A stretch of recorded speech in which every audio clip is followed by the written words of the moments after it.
Hello everyone, welcome back to my channel. I am पूजा।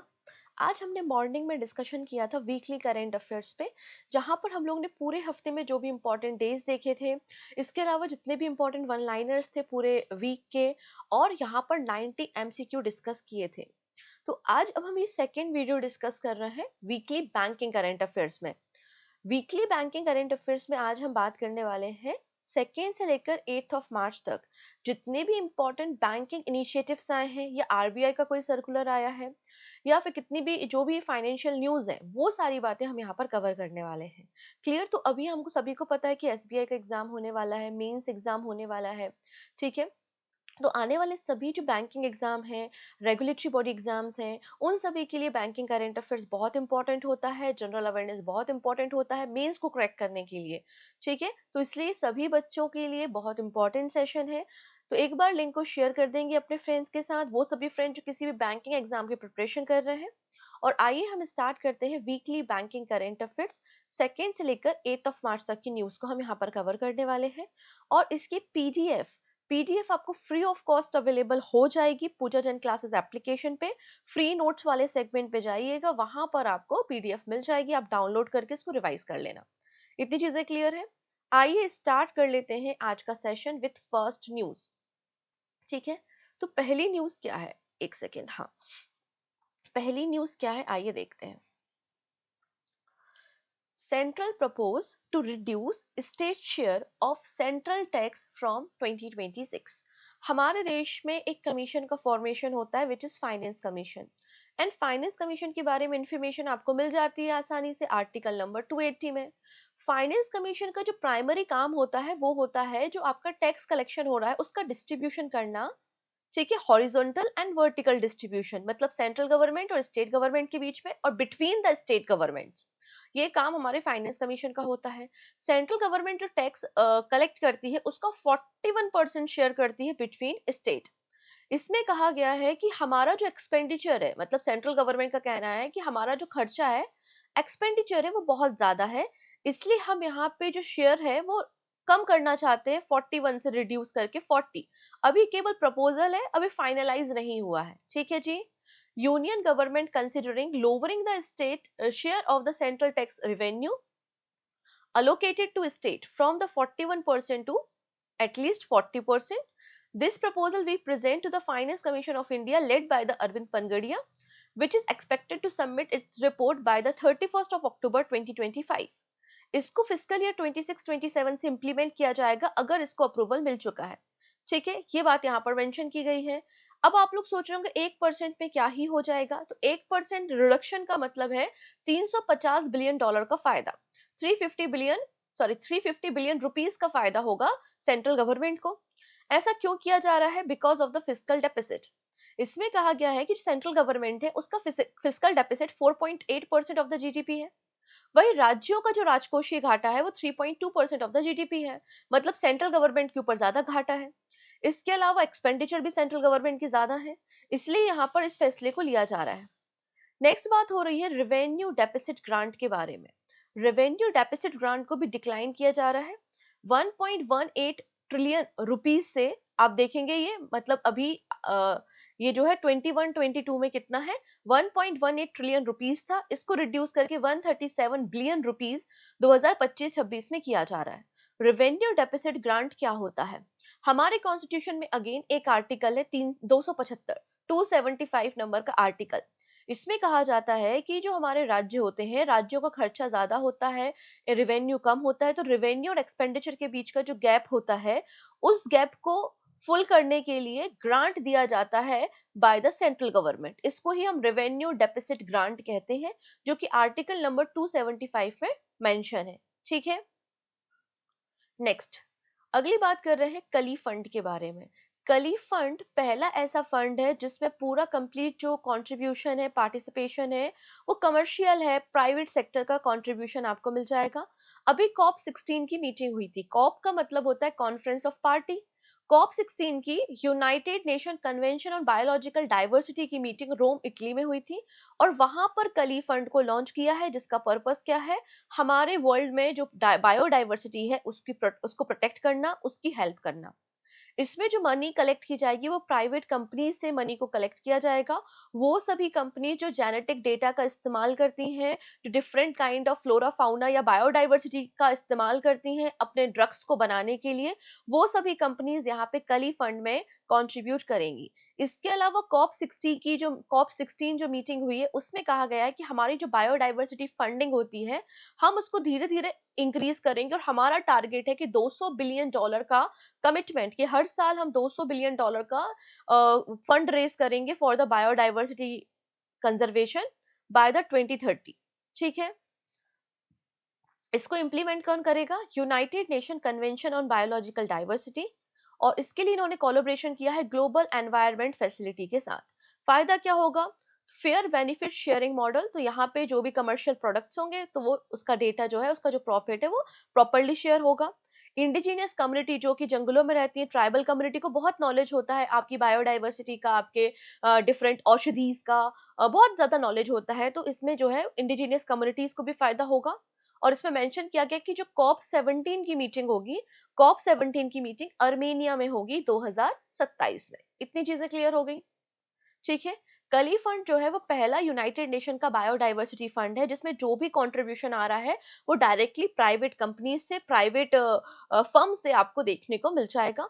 और ये जो कली फंड बनाया गया है वो हमारे जो कुमनिंग मॉन्ट्रियल ग्लोबल बायोडाइवर्सिटी फ्रेमवर्क है, जो कि 30x30 पे काम करता है, मतलब 2030 तक हमें अपने वर्ल्ड की 30% बायोडाइवर्सिटी को प्रोटेक्ट करना है, तो इसको अचीव करने में मदद करेगा। ठीक है, UN convention on biological diversity, मतलब 1992 में जो रियो अर्थ समिट हुई थी उसमें इसका फॉर्मेशन किया गया था। ठीक है जी, डन। चलिए अगली कहानी को समझते हैं। नेक्स्ट बात करेंगे world bank. India needs 7.8% growth to become the Viksit Bharat by the 2047। अब वर्ल्ड बैंक ने अपनी एक रिपोर्ट पब्लिश की है। इस रिपोर्ट का नाम है the India country economy memorandum, becoming a high income country in a generation. ये वर्ल्ड बैंक की रिपोर्ट है और वर्ल्ड बैंक कहता है कि अगर भारत को विकसित भारत बनना है 2047 तक, 2047 तक, तो भारत का जो एनुअल ग्रोथ रेट है वो 7.8% होना चाहिए, तभी भारत विकसित भारत बनेगा। इसके अलावा वर्ल्ड बैंक ने जो कंट्रीज, उनका क्लासिफिकेशन उनकी GNI, gross national income per capita के अकॉर्डिंगली किया है।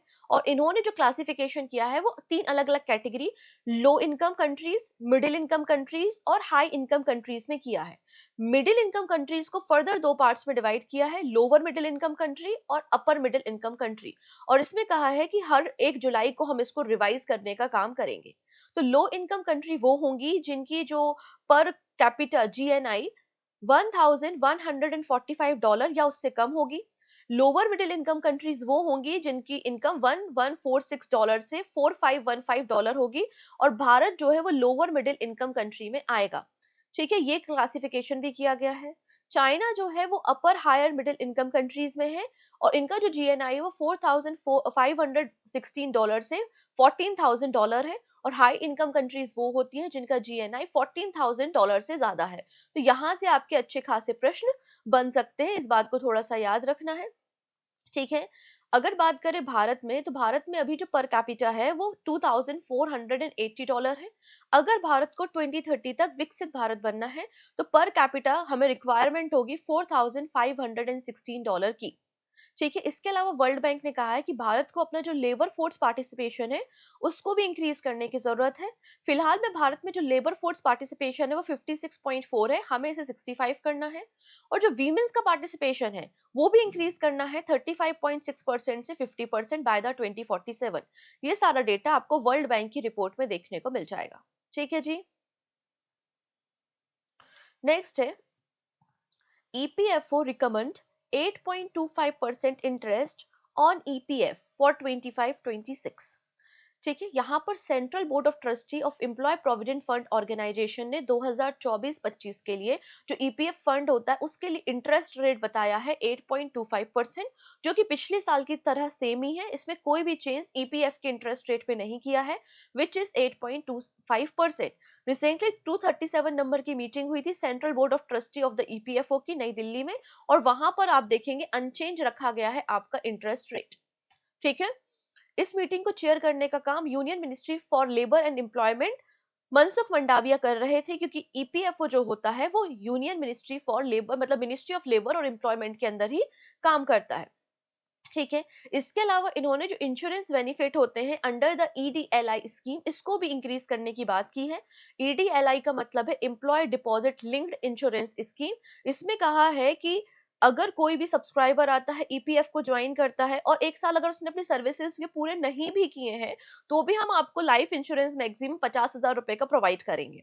ठीक है। अब ये जो ईपीएफओ है, इस ऑर्गेनाइजेशन का फॉर्मेशन 15 नवंबर 1951 में हुआ था और ये रजिस्टर है under the employ provident fund and miscellaneous provision act 1952 के अंदर।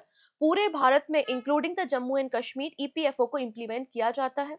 इसमें कोई भी इंडिविजुअल जिसकी एज 18 से लेकर 54 इयर्स के बीच में है, एम्प्लॉयड है ऑर्गेनाइज सेक्टर में, तो वो ईपीएफओ में रजिस्टर कर सकता है।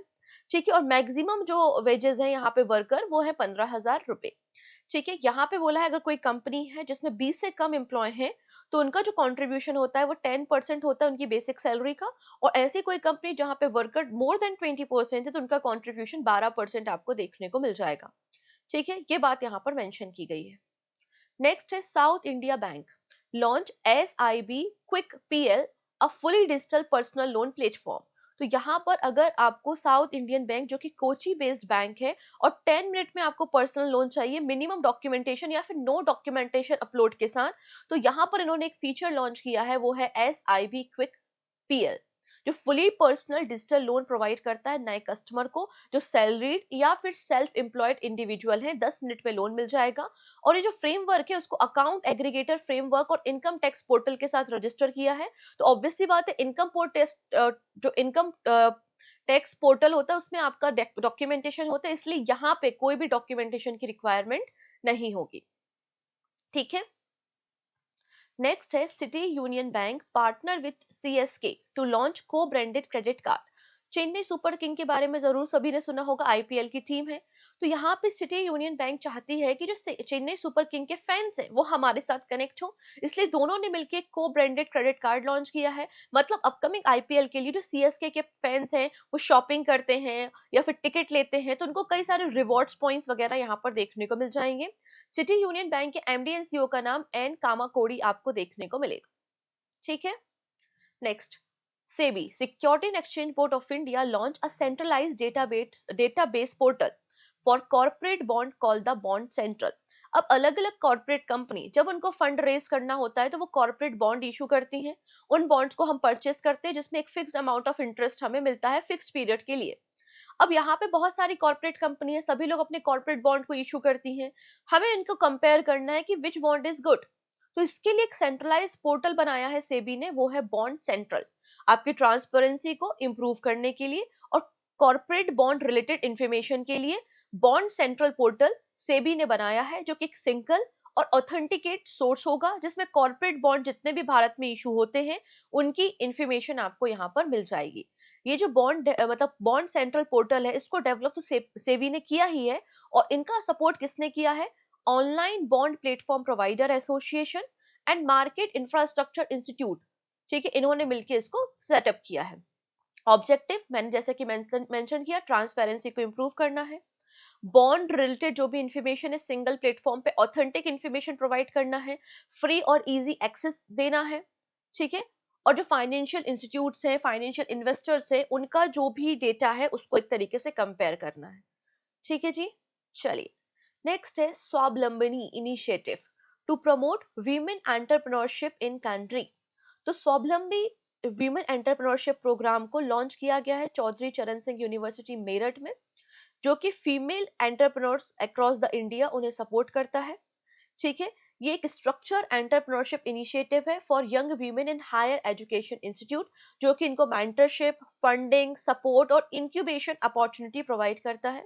इसे इंप्लीमेंट करने का काम नीति आयोग और national institute for entrepreneurship and small business development कर रहा है। और इसकी जो नोडल मिनिस्ट्री है वो ministry of skill development and entrepreneurship है।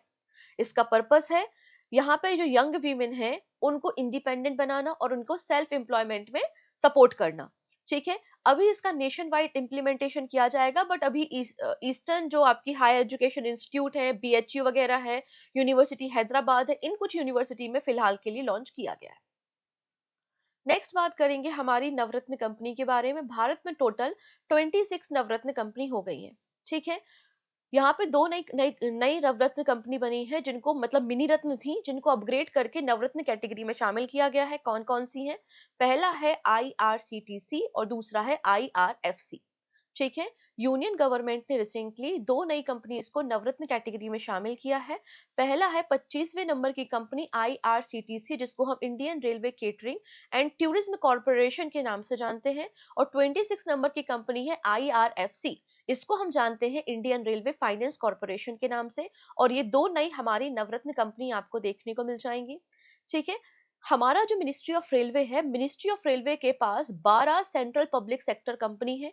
इन 12 कंपनीज में से 7 कंपनी है जो कि नवरत्न कैटेगरी में शामिल हो चुकी हैं।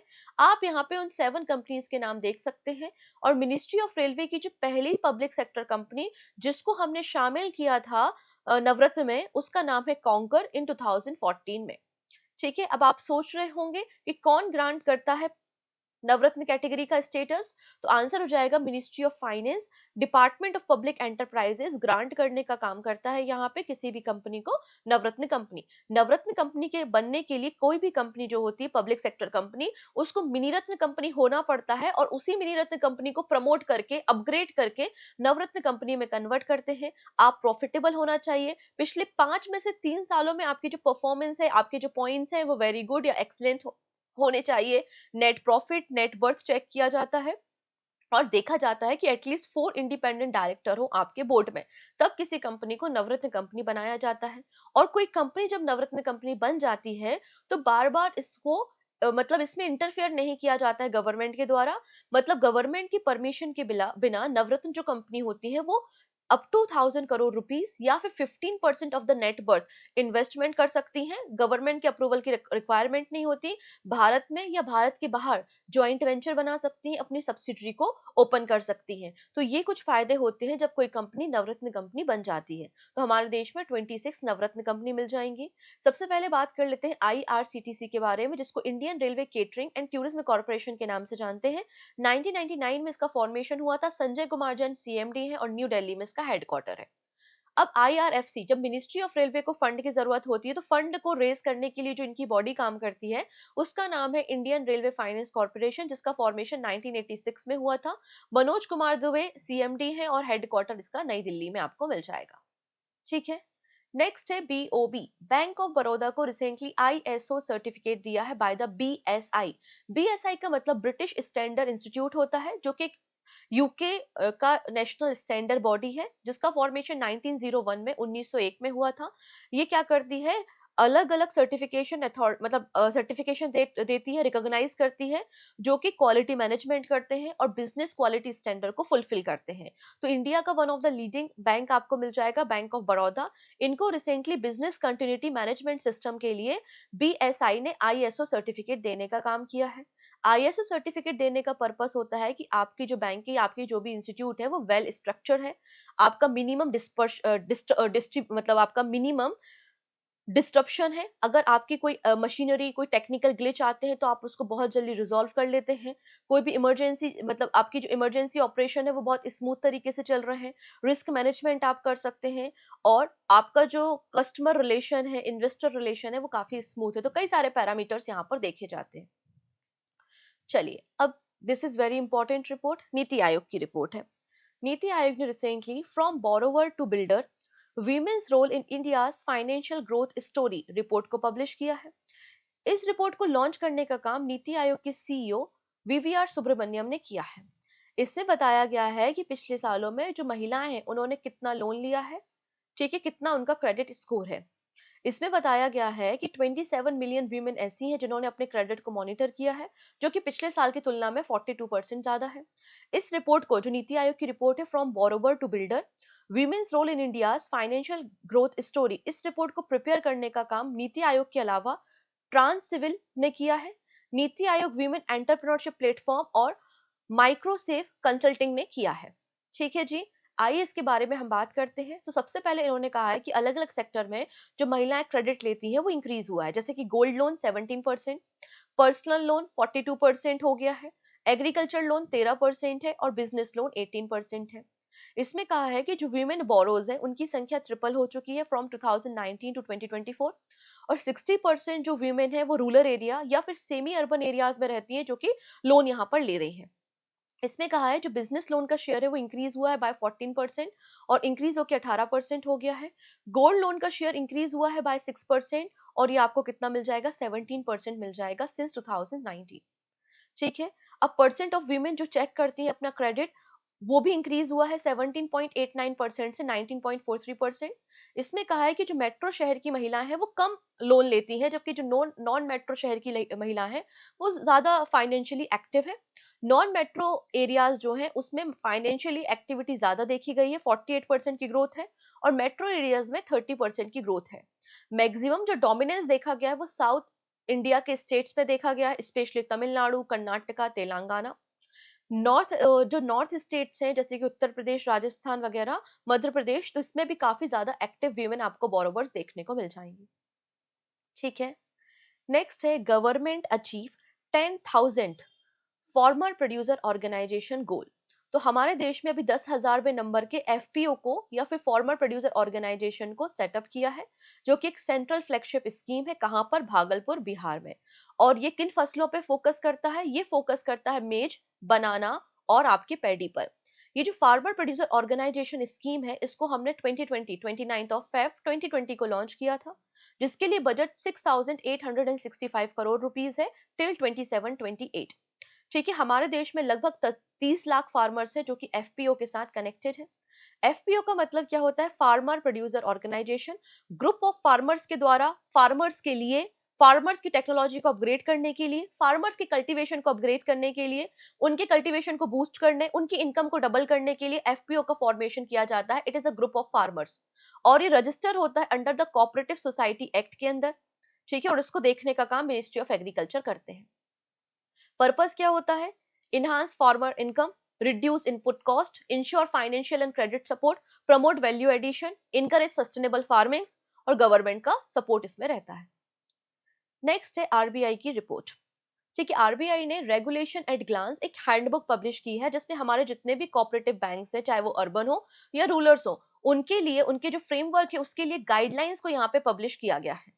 रिजर्व बैंक ऑफ इंडिया का जो डिपार्टमेंट ऑफ रेगुलेशन है, इन्होंने रेगुलेशन एट ग्लांस हैंडबुक को पब्लिश किया है, जिसमें आपको एक कॉम्प्रिहेंसिव डेटा देखने को मिलता है जो रेगुलेटरी गाइडलाइंस है डिफरेंट बैंकिंग एंटिटीज की। ठीक है। अगर हम इसके की हाइलाइट्स को पढ़ेंगे, सबसे पहले बात की गई है अगर नया अर्बन इंस्टीट्यूट है, अर्बन कोऑपरेटिव इंस्टीट्यूट है, अगर उसको लाइसेंस लेना है तो क्या प्रोसीजर है। अगर कोई इंस्टीट्यूट है वो अगर अर्बन कोऑपरेटिव बैंक का लाइसेंस लेना चाहता है तो उसकी minimum paid up capital 12.5 lakh से 4 करोड़ के बीच में होनी चाहिए, क्योंकि हम सभी को पता है अर्बन कोऑपरेटिव बैंक जो है वो अलग अलग एरियाज में होते हैं। टीयर 1, टीयर 2, टीयर 3 और टीयर 4 होते हैं। जैसे कि टीयर 1 जो अर्बन कोऑपरेटिव बैंक होते हैं उनमें deposit size up to 100 crore rupees है। लेकिन आपके जो टीयर 4 कोऑपरेटिव बैंक्स होते हैं उनमें जो डिपॉजिट होता है वो मोर देन 10,000 करोड़ रुपीस होता है। तो लोकेशन के अकॉर्डिंगली आपके अलग अलग अर्बन कोऑपरेटिव बैंक्स हैं, इसलिए इनकी पेड अप कैपिटल आपको 12.5 लाख से 4 करोड़ रुपीस के बीच में देखने को मिल जाएगी। लेकिन 2004 से आरबीआई ने किसी भी बैंक को अर्बन कोऑपरेटिव बैंक का लाइसेंस नहीं दिया है। फिर रूरल कोऑपरेटिव बैंक के लिए बोला गया है कि रूरल कोऑपरेटिव बैंक को हम डिक्लेयर करेंगे स्टेट कोऑपरेटिव बैंक या फिर सेंट्रल कोऑपरेटिव बैंक। इसमें आरबीआई का अप्रूवल तो मिलेगा ही लाइसेंस लेने के लिए, लेकिन आपको नाबार्ड की रिकमेंडेशन भी लगेगी। नेक्स्ट है अगर जो एग्जिस्टिंग अर्बन कोऑपरेटिव बैंक है वो अपने बिजनेस को एक्सपांड करना चाहते हैं, अपनी नई ब्रांचेस ओपन करना चाहते हैं, तो इसके लिए भी बातें की गई हैं कि अर्बन कोऑपरेटिव बैंक जो है अगर फाइनेंशियली साउंड करते हैं, आरबीआई उनको अप्रूवल देगा कि वो मिनिमम 1 से लेकर मैक्सिमम 5 अपनी ब्रांचेस को एक्सपांड कर सकते हैं। और जो स्टेट कोऑपरेटिव बैंक है उनको आरबीआई के साथ साथ नाबार्ड की अप्रूवल भी लगेगी। आपके ऊपर 2 सालों में कोई पेनाल्टी नहीं होनी चाहिए। आपका जो नेट एनपीए है वो लेस देन और इक्वल टू 5% होना चाहिए, और आपका जो CRAR है वो ग्रेटर देन और इक्वल टू 9% होना चाहिए। तो ऐसे केसेस में स्टेट कोऑपरेटिव बैंक को परमिशन मिलेगी कि वो अपनी नई ब्रांचेस को ओपन कर सकते हैं। फिर डिस्ट्रिक्ट सेंट्रल कोऑपरेटिव बैंक के बारे में बात की है। ये पिछले 3 साल से ऑपरेशन में होना चाहिए, नेट प्रॉफिटेबल होना चाहिए लास्ट 2 ईयर्स में। ठीक है। और ये तभी इनको हम लाइसेंस देंगे अपने बिजनेस को ग्रोथ करने के लिए। ठीक है। now बात करते हैं गवर्नेंस फ्रेमवर्क, किसके द्वारा ये रेगुलेट होते हैं? तो ये रेगुलेट होते हैं under the cooperative society act and under the banking regulation act 1949। ठीक है, इसमें कहा गया है कि जो अर्बन कोऑपरेटिव बैंक है उसके लिए हम ऑडिट कमेटी भी सेटअप करेंगे। इसमें एक जो चीफ रिस्क ऑफिसर है, चीफ रिस्क ऑफिसर को हम यहाँ पे अपॉइंट करेंगे। ठीक है, इसके लिए मैनेजिंग डायरेक्टर और जो सीईओ है उसका फिटमेंट क्राइटेरिया या जो फिट और प्रॉपर क्राइटेरिया होना चाहिए। मैक्सिमम टेन्योर हम बढ़ाने की कोशिश करेंगे आपके डायरेक्टर्स का। अर्बन कोऑपरेटिव बैंक के लिए कि आपको मस्ट है कि आपको एक इंडिपेंडेंट चीफ रिस्क ऑफिसर को हायर करना है। ठीक है, और नाबार्ड जो है वो गवर्न करेगा, गाइडलाइंस देगा किसको? रूरल कोऑपरेटिव बैंक्स को। ठीक है, इसके अलावा क्या कहा है, अगर अर्बन कोऑपरेटिव बैंक्स हैं और वो लोन देना चाहते हैं, तो लोन जब लेते हो आप तो कुछ ना कुछ कोलेटरल होता है ना। तो आप लोन किसके बिहाफ में ले रहे हो? आपके जो शेयर्स हैं, आपके जो बॉन्ड्स हैं, आपके जो डिवेंचर्स हैं। तो अगर urban cooperative banks loan provide कर रहे हैं अगेंस्ट द बॉन्ड, शेयर्स और डिवेंचर, तो आप मैक्सिमम 10 लाख रुपीज तक का ही लोन दे सकते हो, 10 लाख से ज्यादा लोन नहीं दे सकते। और आपका जो लोन टू वैल्यू रेशियो है वो 50% से ज्यादा नहीं होना चाहिए। वही रूरल कोऑपरेटिव बैंक के लिए कहा गया है, अगर आप लोन देना चाहते हो तो आपका जो लोन है अगेंस्ट बॉन्ड, डिवेंचर और शेयर वो मैक्सिमम 5 लाख रुपए होना चाहिए, 5 लाख से ज्यादा नहीं होना चाहिए। और आपका भी जो लोन टू वैल्यू रेशियो है 50% से ज्यादा नहीं होना चाहिए। इसके अलावा क्या कहा गया है, कुछ जनरल बातें कही गई हैं कि हम यूनिफॉर्म इंटरेस्ट रेट रखेंगे सभी ब्रांचेस के लिए। सेम अमाउंट अगर डिपॉजिट हो रहा है तो आपका इंटरेस्ट रेट सेम होना चाहिए। कोई भी यहाँ पे डिपॉजिटर के साथ डिस्क्रिमिनेशन नहीं होगा, कोई भी नेगोशिएशन नहीं होगा। And NRE and NRO deposit rate जो है can not exceed domestic deposit rate. ये सारी बातें यहाँ पर मेंशन की गई है। गवर्निंग बॉडी तो बैंकिंग रेगुलेशन एक्ट 1949 इसे गवर्न करेगा। इसमें आप देखेंगे जो सेक्शन 44A है वो वॉलेंट्री अमलगमेशन के लिए बातें करता है कि जो आपके कोऑपरेटिव बैंक्स हैं वो वॉलेंट्री अमलगमेट कर सकते हैं। अगर प्राइवेट बैंक को मर्ज करना है तो आपको अपने बोर्ड मेंबर की 2/3 मेजोरिटी चाहिए और आरबीआई का लाइसेंस, मतलब आरबीआई को आप भेजेंगे, आरबीआई अप्रूव करेगा, उसके बाद प्राइवेट बैंक का मर्जर हो सकता है। ठीक है, ये सारी बातें इसमें मेंशन की गई हैं। इसमें कुछ सेक्शन के बारे में बात की गई है, सेक्शन 10B, जो कि आपके मैनेजिंग डायरेक्टर या फिर चेयरमैन होते हैं उसको रिमूवल करने की बात की गई है अंडर द बैंकिंग एक्ट। फिर सेक्शन 36ACA के बारे में बात की गई है, जिसमें बोला है supersede the board of banking company.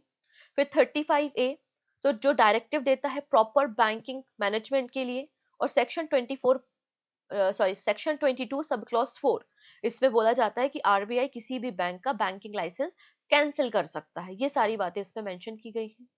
अब यहाँ पे पोस्ट लाइसेंस कैंसिलेशन के बारे में बात की गई है। अगर कोई बैंकिंग कंपनी है उसके असेट को लिक्विड करना है, लिक्विडाइज करना है, तो एक हाई कोर्ट अपॉइंट करेगा लिक्विडेटर।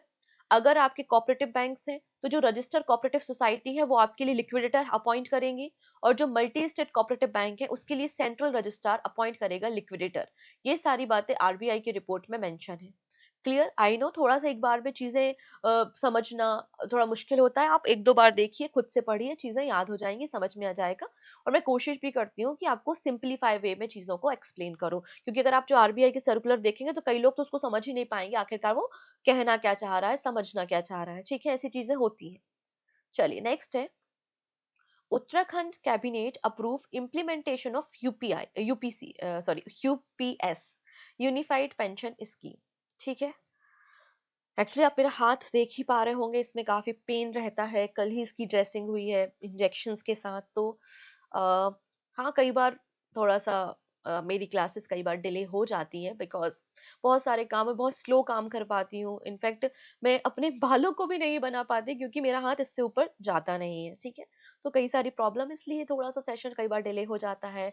2 मैगज़ीन पे काम करके मैंने लॉन्च कर दी, तीसरी मैगज़ीन पे काम कर रही हूँ। धीरे-धीरे काम करती हूँ, टैबलेट ले लेती हूँ तो नींद आ जाती है। तो बहुत सारे अभी इश्यू चल रहे हैं, आई नो। इसमें आप क्यों परेशान हो, लेकिन आप मेरे कारण परेशान हो रहे हो, इसके लिए I am extremely sorry. But मैं अपना बेस्ट देने की कोशिश कर रही हूँ। और मैं क्या कर सकती हूँ इसके अलावा? बाकी आप देख ही सकते हैं मेरी कंडीशन अभी फ़िलहाल में क्या है। चलो, हम बात कर लेते हैं यूपीएस के बारे में, यूनिफाइड पेंशन स्कीम के बारे में। उत्तराखंड की कैबिनेट की मीटिंग हुई थी। इसको लीड कर रहे थे चीफ मिनिस्टर पुष्कर सिंह धामी, और इन्होंने यूपीएस को कहा है कि हम अपने राज्य में 1 अप्रैल 2025 से यूनिफाइड पेंशन स्कीम को इंट्रोड्यूस करेंगे। ठीक है, 1 अप्रैल 2025 से। साथ ही साथ यहाँ पे इन्होंने नई एक्साइज पॉलिसी को भी लॉन्च किया है, और 45 राइटर्स को फाइनेंशियल असिस्टेंट प्रोवाइड करने की बात की है। सबसे पहले बात करेंगे न्यू एक्साइज पॉलिसी के बारे में। इन्होंने कहा है कि जितने भी रिलीजियस साइट्स हैं, उन रिलीजियस साइट्स के आसपास किसी भी लिकर शॉप्स को लाइसेंस नहीं मिलेंगे। ठीक है, इसके अलावा कहा है अगर कोई भी शॉपकीपर एमआरपी से ज्यादा में प्रोडक्ट को बेचता है तो उसके लाइसेंस को कैंसिल कर दिया जाएगा। सब शॉप्स या फिर मेट्रो लिकर सेल पे हम स्टॉप करते हैं, अबॉलिश करते हैं। और यहाँ पे 2025-26 का हमारा रेवेन्यू जनरेशन का टारगेट 5000 करोड़ रुपीस का है। 2024-25 में जो रेवेन्यू जनरेशन किया है वो 4000 करोड़ रुपीस किया है। ये सारी बातें यहाँ पर मेंशन है। यूपीएस मतलब यूनिफाइड पेंशन स्कीम के बारे में ये बातें कही गई है कि यूपीएस में होता क्या है। अगर कोई भी इंडिविजुअल सरकारी कर्मचारी 25 साल तक अपनी सेवाएं देता है तो उसको लास्ट 1 ईयर की जो सैलरी होती है उसके एवरेज का 50% आपको एज अ पेंशन प्रोवाइड किया जाता है। इसके अलावा मिनिमम पेंशन भी इंश्योर की गई है। अगर आप 10 ईयर्स तक अपनी सर्विसेज देते हैं तो मिनिमम 10,000 रुपीज आपको मंथली पेंशन मिलेगी। ठीक है, इसमें ये भी कहा है अगर जो भी पर्सन है या पेंशनर उसकी डेथ हो जाती है तो जो भी नॉमिनी होता है उसको 60% ऑफ द पेंशन यहाँ पे प्रोवाइड की जाएगी। ठीक है, ये बात मेंशन की है। और यहाँ पे कोई भी इंडिविजुअल एनपीएस को या फिर यूपीएस को अपनी स्वेच्छा से अडॉप्ट कर सकता है। इट्स नॉट कंपलसरी कि आपको यूपीएस को ही अडॉप्ट करना है। There is also one another scheme which is NPS. ठीक है, next, India emerge as the fourth largest global wealth hub in the world. तो 19 नंबर की वेल्थ रिपोर्ट 2025 को पब्लिश करने का काम किया है। इसमें बताया गया है कि भारत चौथे नंबर पे है, फोर्थ नंबर पे है लार्जेस्ट ग्लोबल वेल्थ हब में। सबसे ऊपर कौन है? यूएसए, फिर चाइना, फिर जापान, और फिर फोर्थ नंबर पे आपको भारत मिल जाएगा। भारत में बताया गया है कि जो हाई नेट वर्थ इंडिविजुअल है जिनके पास खूब सारा पैसा पैसा पैसा है, उनकी संख्या है 85,698, और ये डेटा है वो 93,000 हो जाएगा बाय द 2028। ये बात यहाँ पर मेंशन की गई है। इस रिपोर्ट को लंदन यूके बेस्ड एक रियल एस्टेट फर्म है जिसका नाम है नाइट फ्रैंक, उन्होंने पब्लिश करने का काम किया है। इसमें बताया गया है कि भारत में बिलियनियर की संख्या भी इंक्रीज हुई है। 2019 में भारत में केवल सेवन बिलियनियर्स थे, और अब भारत में 2024 में 191 बिलियनियर्स हो चुके हैं। ठीक है, 26% का मतलब यहाँ पे सॉरी 191 इज बिलियनियर्स हो चुके हैं, और भारत जो है वो थर्ड नंबर पे आता है in the terms of billionaires. सबसे ज्यादा बिलियनियर्स यूएसए में है, फिर चाइना में है, और फिर थर्ड नंबर पे यूएसए में थर्ड नंबर पे इंडिया में देखने को मिल जाएंगे। ठीक है, नेक्स्ट है Jio finance to buy entire SBI stake in Jio payment bank. ठीक है, अब जियो पेमेंट बैंक के बारे में बात हो रही है। जियो पेमेंट बैंक को या कोई भी पेमेंट बैंक है उसको रेगुलेट करने का काम आरबीआई करता है। ठीक है, अब जो जियो पेमेंट बैंक है ये एक जॉइंट वेंचर है। एक जॉइंट वेंचर है किसका? जियो फाइनेंशियल सर्विस लिमिटेड का और एसबीआई का। इसमें जियो फाइनेंशियल सर्विस के 82% स्टैक और एसबीआई के अप्रोक्सीमेटली 17.8% स्टैक है। तो यहाँ पे जो एसबीआई के 17.8% स्टैक है, इन कंप्लीट स्टैक्स को खरीद कौन रहा है? जियो फाइनेंशियल सर्विस लिमिटेड, और 100 करोड़ रुपए 104 करोड़ रुपए की ये डील हुई है। अभी आरबीआई की अप्रूवल के बाद 45 विद इन 45 डेज में ये सारा सेटलमेंट किया जाएगा। ये बात यहाँ पे समझ में आई है। जियो पेमेंट बैंक का फॉर्मेशन 2018 में हुआ था। इसका हेडक्वार्टर मुंबई में है। मैनेजिंग डायरेक्टर विनोद ईश्वरन देखने को मिलेंगे। हमारे देश में पेमेंट बैंक को एस्टेब्लिश करने के लिए एक कमेटी का फॉर्मेशन हुआ था जिसका नाम है नचिकेत मोर कमेटी, और नचिकेत मोर कमेटी के रिकमेंडेशन के बाद पेमेंट बैंक के फॉर्मेशन हुए हैं। पहला जो पेमेंट बैंक बना था वो एयरटेल पेमेंट बैंक था 2017 में। जो पेमेंट बैंक होते हैं वो 2 लाख से ज्यादा डिपॉजिट को एक्सेप्ट नहीं कर सकते, और ना ही लोन को प्रोवाइड कर सकते हैं। इस बात को भी याद रखना है। ठीक है, चलिए अब हम बात कर लेते हैं नेशनल हेल्थ पॉलिसी के बारे में। हमारे जो जेपी नड्डा हैं, union minister for health and family welfare, इन्होंने न्यू जो आपकी नेशनल हेल्थ पॉलिसी है उसके टारगेट्स के बारे में बताया है कि हमने टारगेट अचीव कर लिया है 100 डेथ पर 1 lakh live birth. It is our MMR. MMR का मतलब होता है मैटरनल मॉर्टलिटी रेट, मतलब डिलीवरी के समय जो माताओं की महिलाओं की मृत्यु हो जाती है उसके बारे में बात की गई है। इसमें कहा गया है कि 1 लाख लाइव डिलीवरीज पे केवल 100 बच्चों की डेथ हो रही है। हमने इस टारगेट को अचीव कर लिया है under the national health policy. ठीक है, इसमें कहा है कि 1990 से लेकर 2020 तक हमारा जो देश का एमएमआर है वो 83% डिक्लाइन हुआ है, और हमारा जो इन्फेंट मोर्टेलिटी रेट है वो भी 69% डिक्लाइन हुआ है, कि जो कि ग्लोबल रेट से भी काफी कम है। ग्लोबल जो डिक्लाइन है वो 55% है, लेकिन हमारे नेशनल लेवल पे जो डिक्लाइन हुआ है वो 69% हुआ है। ठीक है, इसमें कहा है कि अंडर 5 जो चिल्ड्रन होते हैं, 0 से लेकर 5 साल की उम्र के जो बच्चे होते हैं जिनकी मृत्यु हो जाती है, उसका डेटा भी डिक्लाइन हुआ है।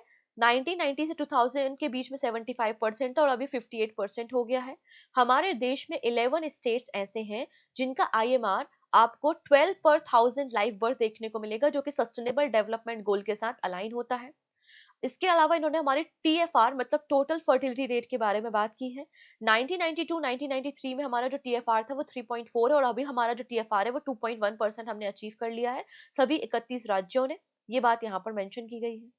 फिर आउट ऑफ पॉकेट एक्सपेंडिचर मतलब जो हेल्थ केयर में हमारा खर्चा होता था, हॉस्पिटल में खर्चा होता था, दवाइयों में खर्चा होता था, वो भी अब कम हो गया है।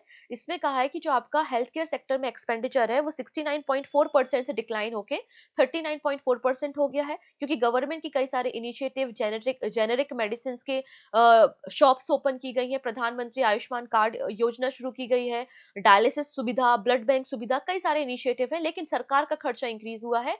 सरकार 48% अपना एक्सपेंडिचर कर रही है हेल्थ केयर सेक्टर में।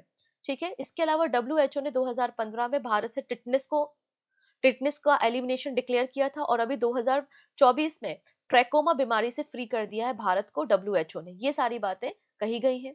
इसके अलावा इस रिपोर्ट में ये बात भी मेंशन की है कि हमने मलेरिया के डायरेक्शन में भी अच्छा काम किया है।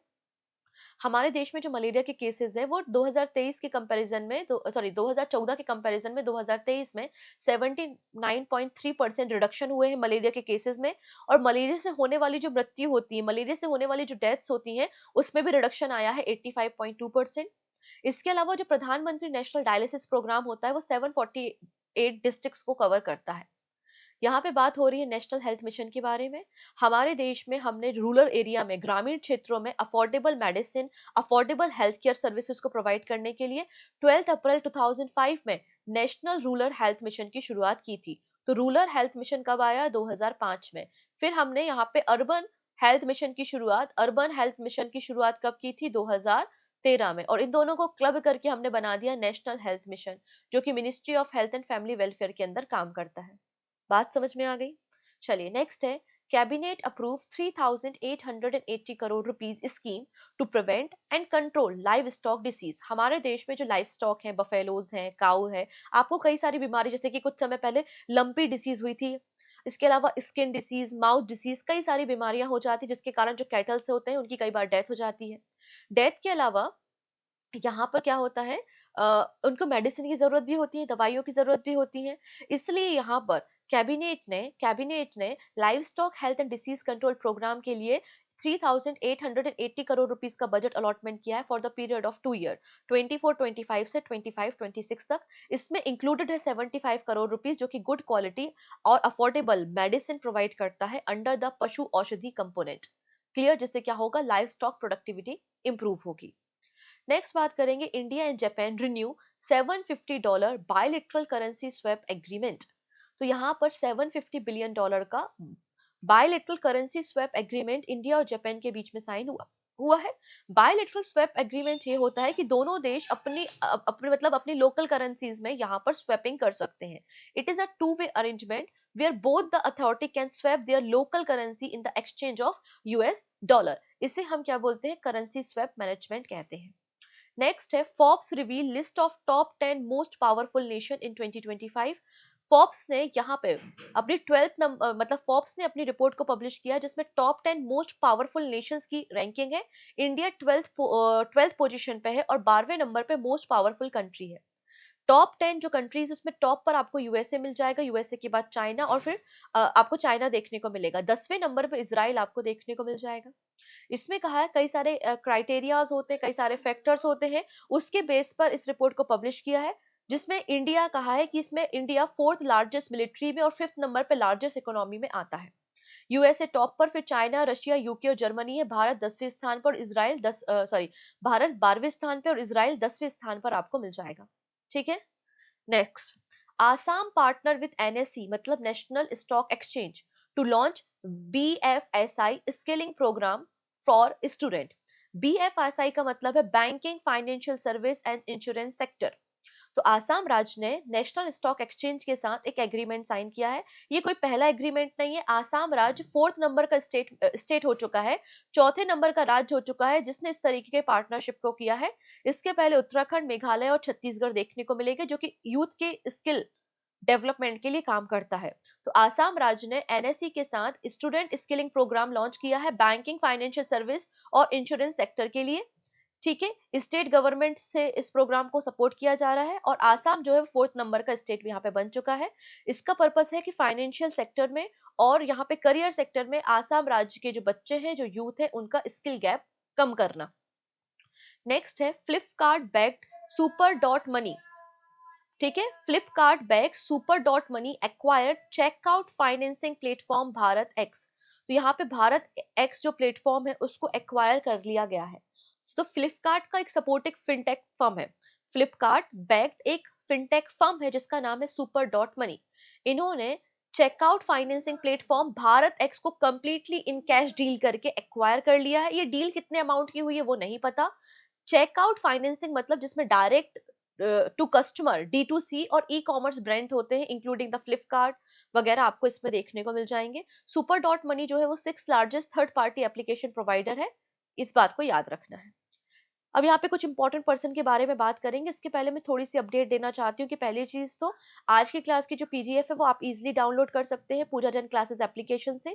दूसरी बात, अगर आपने टेलीग्राम ज्वाइन नहीं किया तो टेलीग्राम की लिंक डिस्क्रिप्शन में, आप उसे ज्वाइन कर ले तो अपडेटेड जो इन्फॉर्मेशन होती है, जो क्विज होते हैं, आप उसको अटेंड कर सकते हैं।